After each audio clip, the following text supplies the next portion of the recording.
Medyo nagkaroon pa po ng konting hagulan kasi po pagdating po namin po rito sa office, kumaliwa po siyang bigla papuntang Dapitan. So inabot po namin sa may seaside. So dead end na po yung dagat na. So ito na po namin natin yung pagkakaan. So yung driver po, Dito po sa office. ano po pati po, sir?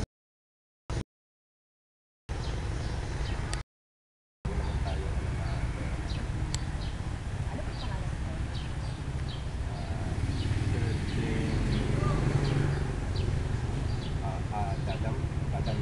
Dandan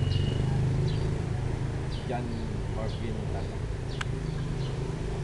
from Limbang.